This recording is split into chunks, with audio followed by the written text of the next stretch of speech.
హరి ఓం.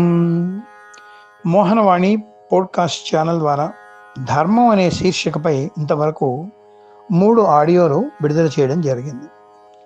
కొంతమంది నాకు వ్యక్తిగతంగా ధర్మాచరణ గురించి చెప్పమని పంపారు సందేశం. తదనుగుణంగా నేను ఈ రోజుని ధర్మాచరణ గురించి ప్రస్తావించదలుచుకున్నాను. మొదటగా భగవద్గీతలో ఒక శ్లోకం చూద్దాం. స్వధర్మమపి చావేక్ష్య న వికంపితుమర్హసి ధర్మ్యాత్ యుద్ధాత్ శ్రేయోన్యత్ క్షత్రియస్య న విద్యతే అని భగవానుడు కృష్ణుడికి ఏం చెప్పాడు అంటే, క్షత్రియుడి ధర్మం ఏమిటి? ధర్మయుద్ధం చేయడమే. అదే ఆయన యొక్క స్వధర్మం.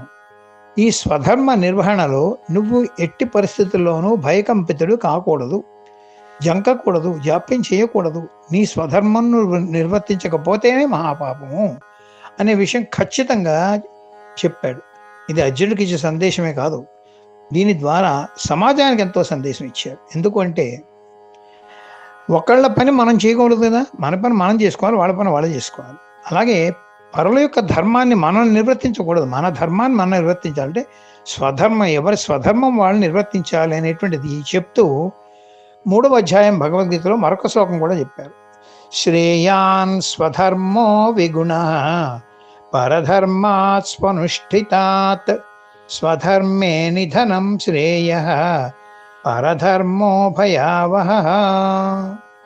ఇతరుల ధర్మాన్ని చక్కగా చేయడం కన్నా కూడా లోపాలతో కూడి ఉన్నా సరే తన సహజ ధర్మాన్ని నిర్వర్తించడమే అత్యుత్తమము. నిజానికి స్వధర్మాన్ని నిర్వర్తించడంలో మరణించినప్పటికీ కూడా పర్వాలేదు, కానీ పరధర్మం అంటే అవతల వాళ్ళ పని మనం చేయడం అనేటువంటిది మహా ప్రమాదకరమైనది అని ఇక్కడ మనకి తెలియజేశారనమాట.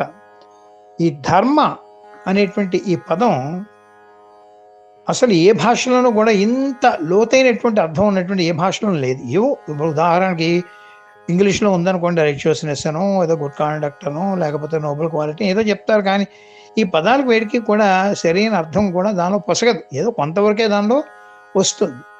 అయితే ఇప్పుడు ఈ ధర్మాచరణ ఈ మారిన పరిస్థితుల్లో, ప్రస్తుత కాలమాన పరిస్థితుల్లో ఏ విధంగా ఆచరించాలి, ఇది ఏ విధంగా మనకి అనువుగా దీన్ని మలుచుకోవాలి, ఏ విధంగా సమన్వయించుకోవాలి అని కూడా కొంతమంది అడిగారు. ఈ విషయం గురించి నేను మరొక్క ఆడియోలో ప్రస్తావించుతాను.